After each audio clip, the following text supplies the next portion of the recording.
Hey my loves, it's your girl Karen Tappan, CEO of Karen's Body Beautiful and host of the Karen Says Talk Show. We're back and we're glad you're here. It's the first Monday of the month, so I've got my beauty bubble in the building. I want to welcome back Laree Daniel Favors, Esquire, founder of Breaking the Cycle Consulting and of Afro State of Mind Media. And Natasha Gaspard, founder and executive producer of Main Moves TV and executive of This Here Talk Show. And this month, our July guest host is Sakeenah Nzingha Kinard, brand manager and multicultural artistic director of New Day Enterprises. Welcome, ladies. One of today's burning hot topics, cultural appropriation, is on our minds. It's in the natural hair community, pop culture, and beyond. You've seen it, I've seen it, we've all seen it. One culture being praised for our very own cultural aesthetic that was once deemed other, ghetto, or inferior. You've seen the headlines, from Kendall Jenner's taking her braids to an epic level, to the more recently twisted mini buns inspired by Marc Jacobs that we all know, our bantu knots. What are your thoughts about white folks praising hairstyles that when we wear it, it's considered offensive, makes them uncomfortable, and might just get us fired? So, what do we think about Kendall Jenner's epic braids and Marc Jacobs' models' mini buns?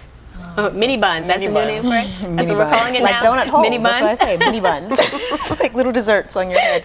Now, when you saw it, and when you first heard like the rage that people were going into about it, what did you think about it? Well, I didn't get emotional about it. I think that it's what the next step is. I think that we're shifting a standard of beauty. And along with that shift, there will be other cultures that will adopt quote unquote black hairstyles. But are we really shifting a standard of beauty? Because some folks, if they go to work with bantu knots, it's gonna be a problem. Some folks, if they go to work with epic braids, their boss is gonna be like, oh hell no. That's not gonna fly. Definitely, I think so. But were the twisted buns being portrayed as a style that you would go to work with? For white people. My thing is that if we are shifting a standard of beauty, if the natural hair care industry is now expanding to inspire other cultures to wear natural hairstyles, then that is the natural progression of what would happen. If our standard of beauty is going to be seen as most popular or as trendy, then it will naturally bleed out into other cultures to start wearing their hair this way. Now, do they have the proper education to do these styles? No. And I think what's inappropriate is for them to take on these styles and to not credit where the inspiration actually came from. Well, I don't think it's shifting of a beauty culture because they're not giving us credit for this. So it's like they created that. You know what I mean? So it's not like we are moving towards where black styles are now, seen as, oh, this is lovely or whatever, So it's something that I think that's where all this animosity or like anger comes from, is that it's not being, it's something that's being taken away and something that it's very personal to us. And as Karen is saying, if we are wearing these styles, we are being, ridiculed, we're being, demeaned, we're being fired, all this other stuff for wearing this. But if you're, white, I guess, and you're walking on a runway with twisted mini buns, then you're seen as fashion forward. And there's a problem with that. We have to ask ourselves what eyes we're looking at this entire situation through, right? So, we would come to a new land fully occupied with people and say, hey, here's a land fully occupied with people. Let's see if we can go interact with these people and appreciate their land. But if I put on my white supremacy glasses, I'm going to see a land fully occupied with people and say, hey, this land's totally open for the taking. I'm going to do what I have to do in order to take it, make it a benefit for myself, and damn all the rest, right? So I think if we were looking at the cultural sharing and interchange, which I think is what you're speaking to, like the ability for cultures who are on equal footing to share and exchange and grow and expand from each other. That would be wonderful. But what we typically have is a culture who is always disempowered because of our aesthetic, because of how we look. Like that was the one reason we couldn't escape the way white people could escape during indentured service, because they looked like the slave masters. We did not. We didn't look like the indigenous people. We didn't look like the slave masters. So we were made less than because of how we look. So when you take elements of how we look and then put on your white supremacy glasses and call bantu knots, China bumps, twisted mini buns, then and you're going to now be on the cover of magazines we could never be seen on. You're going to be able to walk into offices wearing your twisted mini honey-coated buns and that we would never be able to walk into. That I think buns. Is where there's an Honey-coated issue. buns. Honey-coated buns. I actually want to, yeah, I think that's great. Now, if it was expanding, then that would mean that there would be black models wearing twisted mini buns on the runway and not white models with these styles. You understand what I'm saying? Mm-hmm. So if it is expanding, then we need to see more of ourselves in that way, and we need to be not that we need their permission or their validation, but we're having this conversation and a lot of people are talking about it, so obviously we are, because we just got pissed off or agitated and annoyed that Northwest has now created, she has reignited the natural hair movement. Thank God for Northwest, who is 2 years old, that I am natural. Yes. And we are all natural. Yes. Because she For made decades, we've all been natural. We've got like almost half a century of natural hair amongst us, but thank God for the 2-year-old. Right, and her mommy, I mean, this is a powerful family. Her mommy brought big butts to the forefront. So for all you big butt ladies out there, it's okay now. Right. It's all right. That's the issue. So that's the issue. It doesn't get a stamp of approval until it's been whitewashed and honey-coated in mini bun. yeah. I could care less that Northwest is our new leader. And if I want a bigger butt, I really need to aspire to look like Kim K. I'm not really concerned with what the dominant culture's thoughts are about my hair or my butt, so I don't look to them. I don't get upset when they say that Northwest is our boss, and so why are we getting so upset when other people, why should they regard us highly? I think it matters. I think because it matters in a way that we have no control over. So, and I also think that it matters in the way that we think about ourselves. Because of how we've been marginalized, because of how we look, we've taken those ideas onto ourselves. And that is the problem then. And we're perpetuating it within ourselves. I think that if it didn't mean anything, then it wouldn't mean anything. Like, who cares? They could wear all the styles in the world. They can come there with like long poetic justice braid. Like, it wouldn't matter. But I think it does matter, actually. It's funny you mentioned poetic justice braids. Like, I'm remembering this scene from when I was like on my way to high school, and we're on the buses, and it wasn't like yellow buses, it was like city buses. So public transportation, we're on our way from school, like going to the mall, and a white girl who went to our school, who had just come back from some exotic vacation, she comes back with these long braids, blonde extensions, like wasn't her hair, it was extensions. And clearly she had been sitting on somebody's melanated beach getting her hair done by black women who know how to do hair, and she comes back to school. The sisters on the bus let her have it. It was, who do you think you are? This is that and the other. Yes. And I'm thinking, it's about to go down. And the girl goes, wait a minute. Your hair, speaking to a girl who had a perm, does not grow out of your head like that. I know your hair, speaking to a girl who has a weave, does not grow out of your hair like that. If you can try to look like me, what is so wrong with me trying to look like you? And this is the thing. I didn't have any answers in that moment. I'm still kind of fleshing this out a bit, but it always stuck with me because the sisters who were getting on her didn't have a response and didn't have an analysis for why they were trying to look like her and why it was inappropriate for her to do the same. So I think getting back to your point, Sakeenah, about with proximity is going to come more exchange, right? There's going to be more sharing of the culture. And I think what you were saying, Natasha, really hits it on the head. It doesn't have the same weight when we're doing it. We don't have the same power to be mini bun, honey-coated, whatever, as someone else does when they're taking it on and trying it on almost like a dress that you could take on and discard because it's not something that is naturally from you. But I think that that's important because that is a complication to the question I think we really have to think about. It doesn't mean the same thing, and we're not equals. I don't want to suggest that there's any false equivalencies here, but I do think we need to consider that. I don't think it's that we're not equal, because they can really wear their hair straight and then decide to get some texture and wear it curly if they wanted to. I think it's more so not equal where they are not pressured to wear their hair a certain way. That's what I meant. You know, that's what we're I'm saying. pressured to wear our hair a certain way. So the pressure is not equal. They have no pressure. All the pressure is on us, basically. To look like them. Right. But is that shifting? No. I think shifting.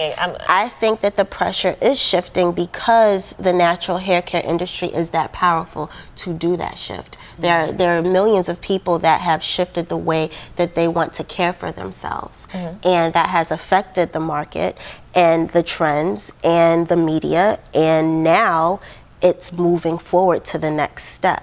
So you're saying that the hair piece, the hair part of this conversation, is shifting so that white people are now feeling pressure to wear their hair texture? Yes. You think so? I think I need some supporting evidence. Did you see? Where did you get that from? What article was that? Where one of the bloggers, I saw a white blogger that was trying to texturize her hair. Yeah. And the black bloggers like attacked her about it. You know, why are you texturizing your hair? We shouldn't be seeing that or something. And I was just like, well, yeah, that's a little extreme. I mean, white people perm their hair and they make it curly. I don't even know if perms are what they're doing now. They're trying to get their hair bone straight. I mean, I meet so many. You talking about white women or black women? Okay. I've met so many women. I went to school with white people just for 13 years, and they did nothing but try to get their hair straighter and straighter and straighter. But that was then. Okay. Now. You trying to say I'm old? You trying to say I'm old? That's another conversation. I'm just saying. We're in the same age bracket. I remember when. No, we're not. Okay. Are you still in your 30s? I am almost 40. How about that? But you're still. I still am in my 30s. But still, I'm just saying, like, now white people are starting to braid their hair. Now they're starting to want to be curly like Rachel Dolezal. You know, like we're starting to see curls. But she didn't want to be curly. We're going to do that later. Yeah. Okay. But we have to break for a commercial. Okay, we'll break. We'll continue on the flip. I know you're watching at home are an opinionated bunch, and we want to hear what you have to say. So tweet us your questions and comments to @KarenSaysShow. Make sure you use that hashtag as well as Beauty Bubble in your tweets. Join in the conversation. Stay tuned and we'll be right back. Are you natural, transitioning, or relaxed and want your hair to be healthy and more manageable? My name is Karen Tappan, CEO of Karen's Body Beautiful. Is your hair dry? Try my line of nourishing natural products for the whole family. Be naturally chic. Visit karensbodybeautiful.com for where to buy. Larie Daniel Favors, attorney, speaker, author, and creator of the Afro State of Mind Project, challenging the way we think about hair, skin color, race, and ourselves. Afro State of Mind, it's more than just hair. Visit afrostateofmind.com today.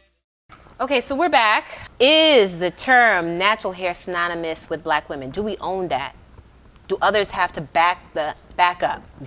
I would say for as long as I've been in the natural hair community, that's what I would say it is. And that's how I identify with the term natural hair.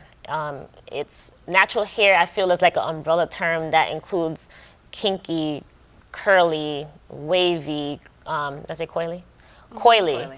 And, you know, everything in between. So, and also natural hair for me means not processed chemically, not processed with heat. So chemically, does that include color? Are you trying to say that you're a natural Are you trying to? Am I a purist? Okay. Okay, as long as she's getting riled up. I know we have an expert here who's gonna give us her opinion, but I think as far as like if you color your hair, are you not natural? No, I don't think so. I think if it changes the texture of your hair, then your hair is not in its natural state anymore, and that's just a fact. But I'm not gonna say banish you from the natural hair kingdom. No, I'm not gonna do all that. And so this is where you have to really look at what the term means. Okay. Because as our industry expands and grows, on a global scale, you have to really look at how do other people look at the term natural when you say I'm natural, or this is the natural hair community. When you describe hair, you're going to describe it by its texture, you're going to describe it by its color, or you're going to describe the density of it, the volume of it, all these different things that categorize what hair is, right? And then you're going to talk about, oh, that hair color looks this way, or that hair texture curls that way or is straight that way. When you're using the term natural, it is associated with whether you're going to use a chemical product or not. And so we're not going to use chemicals anymore, so you have a natural process as to how you take care of your hair. So I feel like Black people, we use that term as a form of a crutch to feel honored about what we are doing in that process. But if we learned how to take care of our hair as an adolescent, we probably wouldn't use that term as strongly as we do. I didn't grow up in this country. I grew up in Europe. My parents are military, and we spent some time here when I was younger, but primarily my growing and formative years were in Germany. White people, people of other races, don't have terms to describe their hair because their default statuses, right? So if I'm a white girl, I don't have to describe my hair. It's hair. This was wool, right? So we weren't even allowed to call this hair. It's very recent that even being able to have hair on our head referred to as hair by the broader society. In our, that's a very short time that we've had that privilege, right? So I feel like for the natural hair community, it's a form of resistance to say, I am not going to just wear my hair the way it grows out of my head. I'm going to wear my hair the way it grows out of my head in a world where I'm told that everything about that is wrong. Everything about that is inaccurate, and everything about that is going to work against me. It's going to inhibit my ability to get married. I'm not going to be able to get a man or woman. I'm not going to be able to have a happy relationship. I'm not going to be able to get a job because I'm wearing my hair the way God programmed it to grow out of my head. So I don't think anyone who chooses to go that route is calling themselves part of the natural hair community because of a form of shame. It's really a way of saying, I'm going to make a choice to look the way I was programmed and genetically ordained and designed to look, as opposed to buying into the idea that I have to look like you who define what hair is, right? You who define what beauty is. I don't have to look like you, act like you, talk like you in order to be and fulfill the purpose that God sent me here to fulfill. So I think that white people aren't having these conversations about what to call their hair because white privilege allows their hair to just be hair. It defines what hair is, and we are saying natural in opposition to that. Does that make sense? So you're saying that's why it's necessary to have that term natural hair? I don't even think that term, I'm not tied to those particular words together, natural hair. I mean, sometimes I'm a natural vegan, sometimes, it's like the word to me, but I think the idea, it's important for us to be able to have a label that says, because our hair has been politicized, we didn't ask for that. We didn't ask to be taught that our hair was wrong. We didn't ask to be taught that light skin had a value that dark skin didn't. So we have to now create a space of resistance where we can carve out something that is okay for us to have. Okay, but I'm not saying not to use the term. I'm just saying to use it in a different context. So let's talk about Sarah, the white blogger who was profiled on Curly Nikki's site. There was an uproar. People were pissed because she's talking about her natural hair. She's being profiled on a site that we thought catered to Black women with natural hair, when I think a lot of people didn't realize that the site really caters to all textures and races. It's not specific to Black women with natural hair. So it's like Black women who with natural hair are so passionate, they've, terroristically held, naturallycurly.com hostage to their own specific needs and wants and desires and perceptions. There were thousands of comments, and people went all kinds of ways. And Ebony got involved, Yeah. And then Curly Nikki responded in a very interesting way. I think it's something that is universally kind of subliminally known amongst Black women, that we need that level of support, and we're all on the same page when we're talking amongst each other, and in terms of even how we use the term natural hair. But the internet is global, so everybody is looking at this, and if somebody has a site that just says naturally curly, there will be people of other cultures looking at this site that says naturally curly and is looking at, oh well, my hair is naturally curly and I'm going to look at this for inspiration. So when they feature somebody that is of another culture that wants to talk about their experience, we may have a little bit of an outburst, but is that their fault or is that our fault? Whose fault is that? Why would it be fault? Like, why would it be our fault? We get an emotion because we had that thought process that they were only talking to us. And why wouldn't we have that? Why wouldn't we think that a Black blogger who started this blog talking about natural hair and her own journey of acceptance, she looks sort of like us, right? And a lot of the women who flock to her site look like her. But it's not her site anymore. Well, it's not her site anymore, but she started it off that way, right? So I'm looking at the intention behind the blog. We were under the impression, I included, that this blog was catered to women of color. Is it wrong? I don't think it's wrong. I think that people were just misinformed. And so if you understand where the whole conversation is coming from, who is owning this conversation, who is directing the conversation, then you should, in my opinion, you should be like, oh, okay, well, that makes sense. I think part of the challenge, though, is that this really looks at marketing, right, and what tactics are used to tap into audiences until they're no longer useful, right? Because we spend money in the beauty industry, right? So we are product junkies. We admit it. We have songs about it. So we're going to be an attractive market for people. So targeting Black people, building your base with Black women who you know have a language, have a way of discussing a texture of hair that is present in the white community that isn't discussed the same way we discuss our hair, right? And by that texture, I'm talking about curly in general.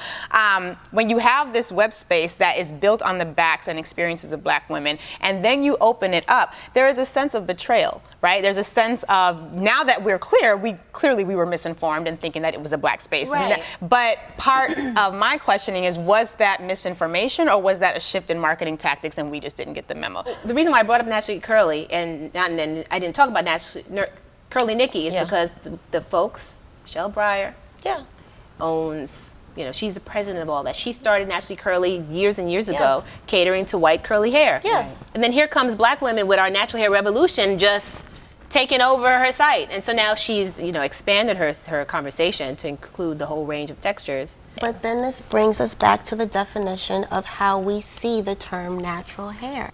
It's how we see the word natural hair and how other people see the word natural hair. So there's a disconnect there. There's a disconnect. And when we say natural hair, it means something totally different. If a Spanish person says, my hair is natural, they're more so talking about the color of their hair because they don't have to perm their hair or to relax their hair to be a certain way. Are you talking Spanish or Latin American? Because Spanish from Spain is Europe, but Latin American, they're Black. I'm saying Latin American more so, but I mean, and I'm not going to say, and I'm really trying to be politically correct and not say, different terms to describe people, but I just want to acknowledge that Black women use the term natural hair in a context that is way off from what it actually really means. And so as our industry expands, it's going to be misunderstood and misinterpreted. I don't think anybody else is using natural hair the way you're suggesting that we should.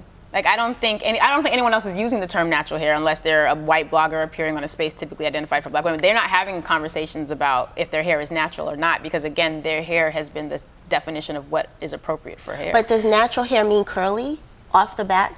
To a Black person, they would automatically think, oh, my hair is curly. But to a white person, they wouldn't necessarily think, oh, my hair is curly. But a white person wouldn't think being white is a race. White people don't think being white is a race. They think that they're just human. The same way they don't. We're not going to go there. No, I mean, that's the difference. That's the difference when you're defining something from an empowered space versus being the one who's typically lacking power to define your own experiences. And actually, because I went to school with white folks for such a long time, when I remember when they talked about their hair as natural, they meant not colored. Yeah. Like not, Yeah. And so that's how they use it. Because that's a chemical process that they use a lot. We use a chemical process that straightens our hair. They use a chemical process that colors their hair. I think what we are missing is to acknowledge our culture.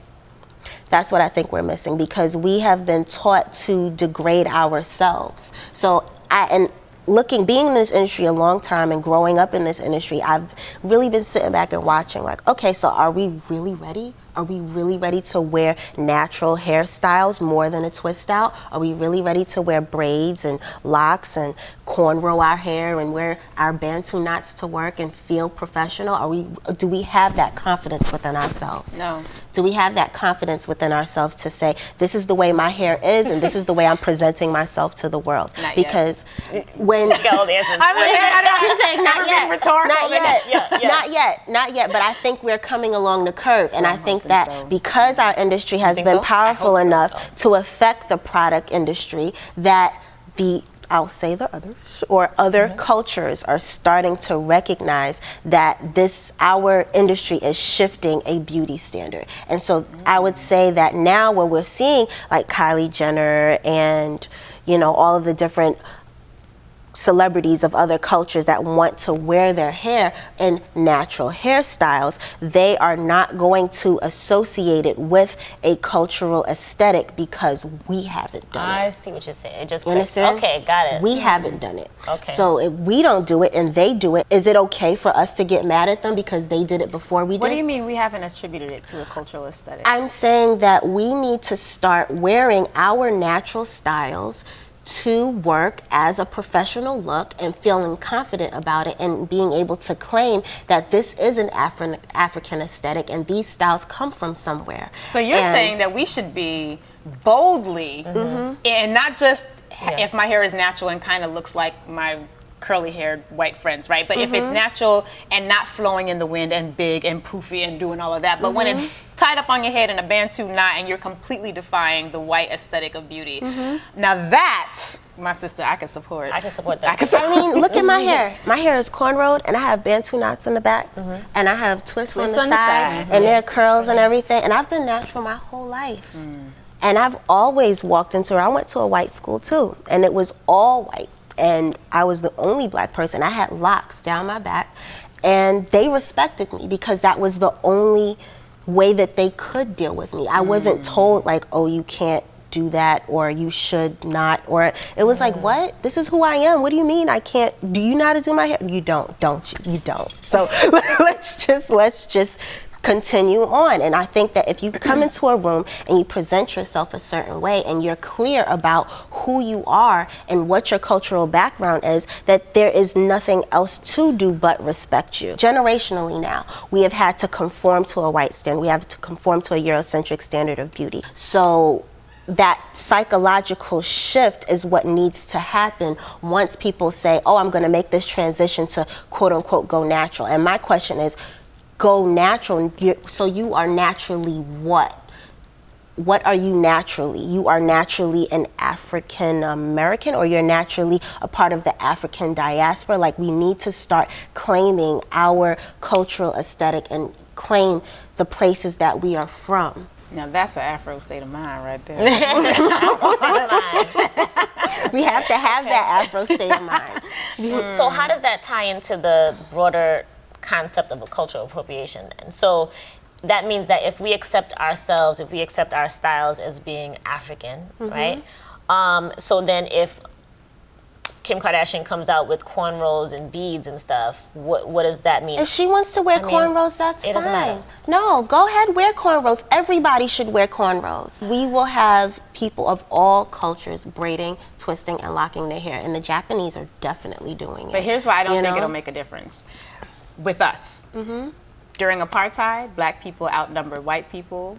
During slavery, we outnumbered white folks on plantations 8-1 in some states. The numbers didn't matter, right? Because the power was still held by people who were in power for reasons that had nothing to do with numbers. If every white woman in the world, in the world, began cornrolling their hair, jerry curling their hair, like two-strand twisting their hair, we're still gonna have little black girls in Cleveland wishing they had long straight hair. Because them shifting their standard doesn't necessarily impact us shifting the way we see our own beauty or the lack thereof. So how do we shift that? Because that's a psychological issue that we need to address. Nicki Minaj needs to go natural. And all of our problems. Well, she actually took out her natural hair because she got some Indian in her family. She got Indian in her family though. And then the other thing is Indian yaki don't count. Indian yaki, but the other thing is that celebrities, their argument is because they have to be on the high camera and they're on tour and they have to do so much that they need a quote unquote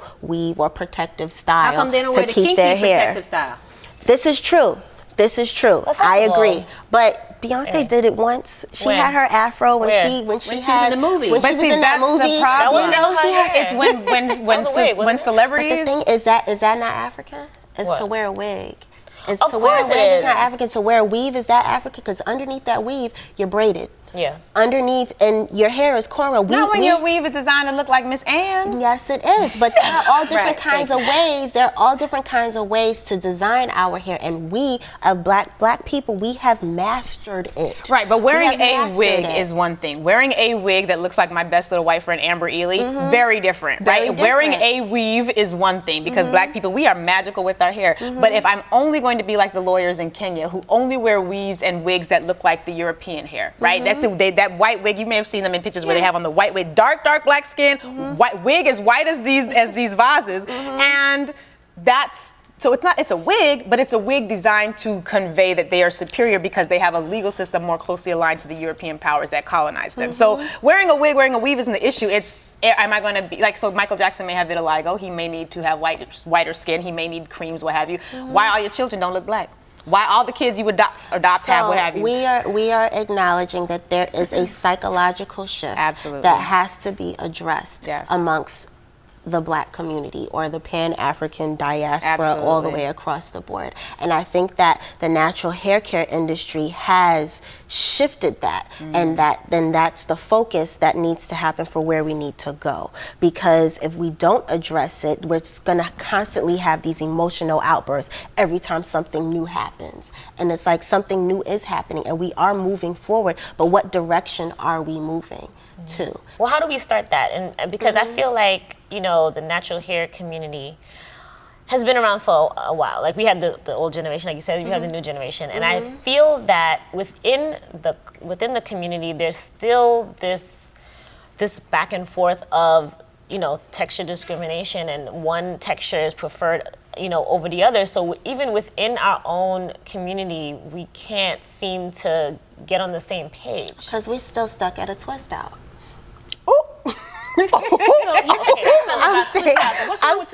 There's nothing wrong with a twist out, but that's not the only style that you can wear. I think that for people that transition, that's what's popular right now as a standing trend. If the goal is to attain this texture rather than taking care of my hair naturally, got you. then you're still going to be stuck at this texture once you transition and did this trendy thing. Then you're missing the point. And that's why I think that it's so important to highlight the fact why people go natural in the first place.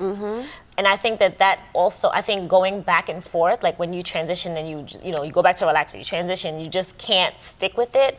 I always ask, why are you going natural? Watch the movie The Book of Negroes, for example. I say it's like Roots because it presents her prior to slavery, before she's captured. You see what her life was like in Africa before she is put on these slave ships. And I watched this movie with the Awesome Girls program, and one of the things that we always do is the first time she sees a white person, you see the fear in her eyes, right? She's not looking at him and saying, ooh, I need my hair to do that. Or, oh, my skin should do like that. That's what I've been looking for with all the other women in my village. We were hunting around for a magical juicer berry to make our hair turn straight. That's not happening.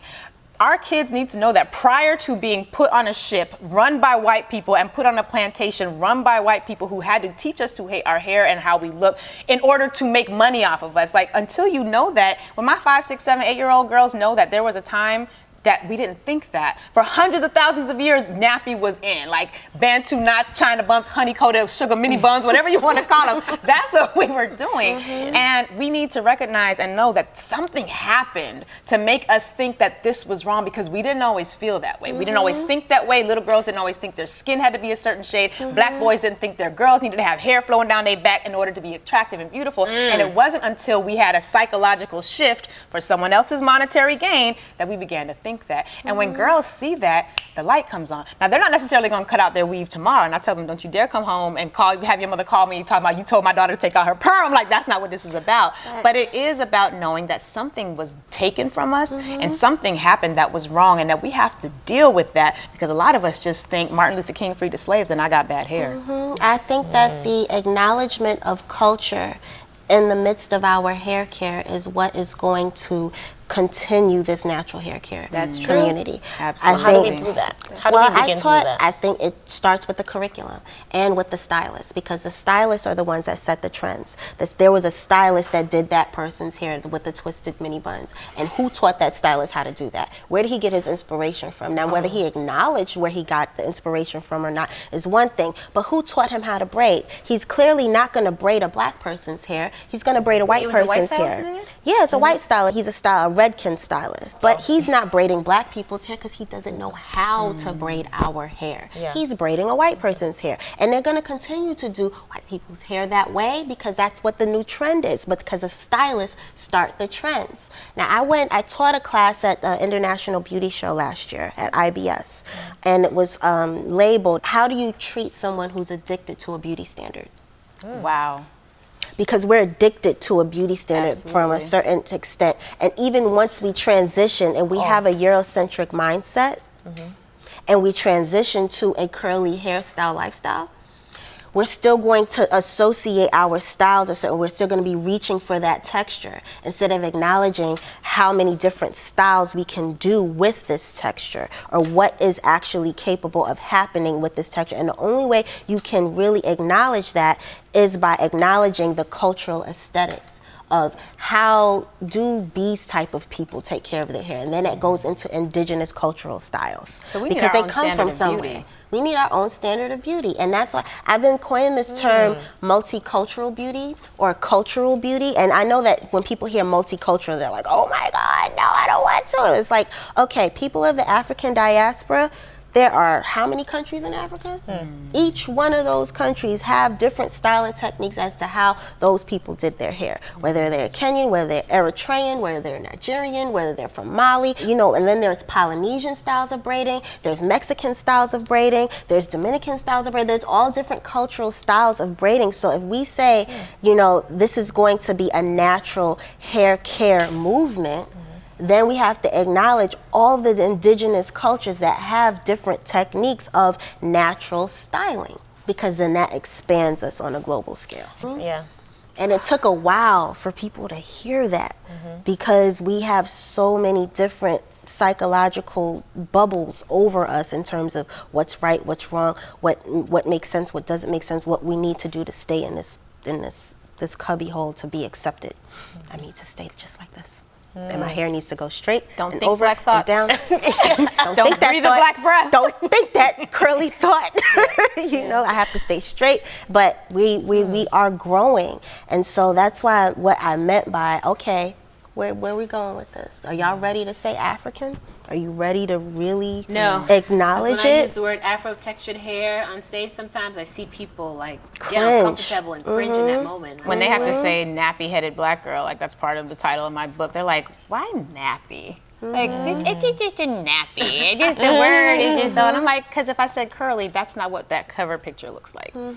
Karen, if I were to say your hair is curly to anyone who did not know you and then they met you, you would cut me. But they met you. I'm kidding. But if they met you, they'd be like, I thought you said her hair was curly. That's not curly. It's something else. Nappy. Right. And so, nappy has a negative connotation, but it's the only word that accurately describes what I'm talking about when my hair is doing that. It's kinky, it's coily. It's kinky and it's coily. I never liked the word kinky. Why? Because it's a double entendre. You're not kinky? Oh. I mean, You want to talk about whether that? I am or not, with the husband.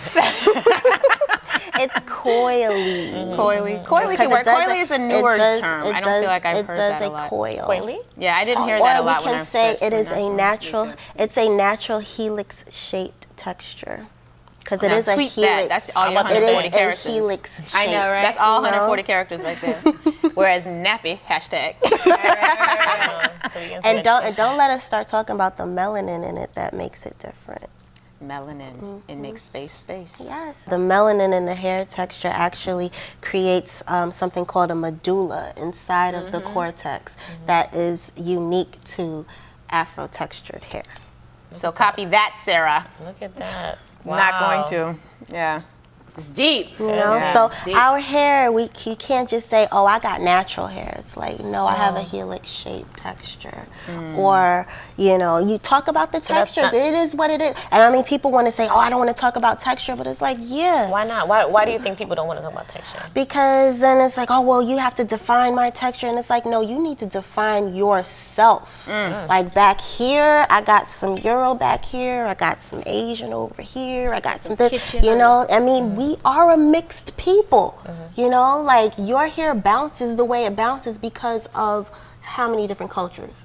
in your background, in your bloodline. Just because you're acknowledging all the different cultures in your bloodline doesn't mean that you're negating your blackness. It's more so acknowledging how black I am. You know, it's like black means to encompass all colors. That's true. Right? So, And white is the absence of color. exactly. So, I mean, we have to start acknowledging our culture moving forward in the essence of how we style our hair, because there's a plethora of styles to do, and it can all look very professional. As I hear you talking, I'm looking at your style, and I'm thinking that when most women go natural, that's not a style they're often thinking of. They are thinking about the flowing twist out. And for political reasons, I think that maybe because we kind of still want that Tracee Ellis Ross kind of natural. We want that. We don't want natural. We want natural. But I'm thinking about, as I'm looking at your hair, it is a gorgeous hairstyle. And I don't know a lot of natural women who would be comfortable with a hairstyle that's close to the head, that has three-dimensional bumps, right? So mini buns, honey-coated, whatever, or China, whatever you want to call them. And certainly would not necessarily feel comfortable doing that in work, because it is clearly saying this is an African type of style, whereas my twist out is a little bit more for, depending on the texture, depending on how big, depending on humidity in the air, and if it grew from the time you took it out in the morning, it's a little bit more socially acceptable. So we need to ask ourselves, why do we think that? Where did that come from? Aminata Diallo could tell you.